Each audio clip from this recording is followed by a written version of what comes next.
पश्चिम बंगाल की राजनीति से बड़ी खबर सामने आ रही है। राज्य की बीजेपी सरकार विधानसभा में समान नागरिक संहिता यानी कि यूसीसी बिल पेश करने की तैयारी में है। अगर ये विधेयक पास हो जाता है तो उत्तराखंड, गुजरात और असम के बाद पश्चिम बंगाल भी यूसीसी लागू करने वाले राज्यों की सूची में शामिल हो जाएगा। इसे बीजेपी के चुनावी वादे को पूरा करने की दिशा में बड़ा कदम माना जा रहा है।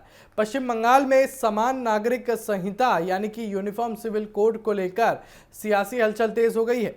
मुख्यमंत्री शुभेंदु अधिकारी के नेतृत्व में बीजेपी सरकार आगामी विधानसभा सत्र में यूसीसी विधेयक पेश करने की तैयारी कर रही है।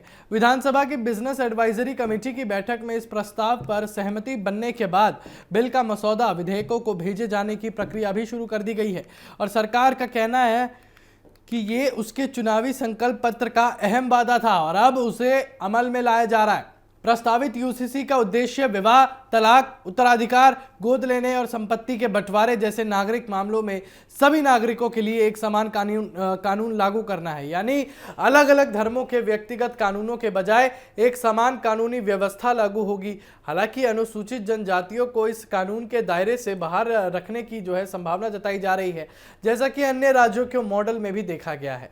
सूत्रों के मुताबिक प्रस्तावित विधेयक में बहुविवाह पर रोक, विवाह का समान विवाह के समान कानूनी ढांचा, बेटा बेटी के उत्तराधिकार में समान अधिकार, लिव इन रिलेशनशिप, इनके पंजीकरण जैसे प्रावधान शामिल हो सकते हैं।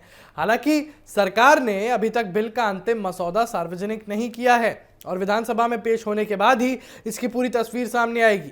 और बीजेपी का कहना है कि यूसीसी का उद्देश्य सभी नागरिकों के लिए समान अधिकार और समान न्याय सुनिश्चित करना है। पार्टी का दावा है कि इससे महिलाओं को अधिक कानूनी सुरक्षा मिलेगी और व्यक्तिगत कानूनों में मौजूद असमानताओं को दूर किया जा सकेगा। वहीं विपक्ष इस मुद्दे को राजनीतिक एजेंडा बताते हुए सरकार पर निशाना साध रहा है और माना जा रहा है कि विधानसभा में इस बिल को लेकर जोरदार बहस देखने को मिल सकती है। और अगर ये विधेयक विधानसभा में पारित हो जाता है तो पश्चिम बंगाल, उत्तराखंड, गुजरात और असम के बाद यूसीसी लागू करने वाला एक और राज्य बन जाएगा। और राजनीतिक विश्लेषकों का मानना है कि ये सिर्फ कानूनी बदलाव नहीं बल्कि राष्ट्रीय राजनीति में भी बड़ा संदेश देने वाला काम साबित हो सकता है। ऐसे में अब सबकी निगाहें विधानसभा के विशेष सत्र पर टिकी हैं, जहां इस बहुचर्चित विधेयक को पेश किए जाने की संभावना है।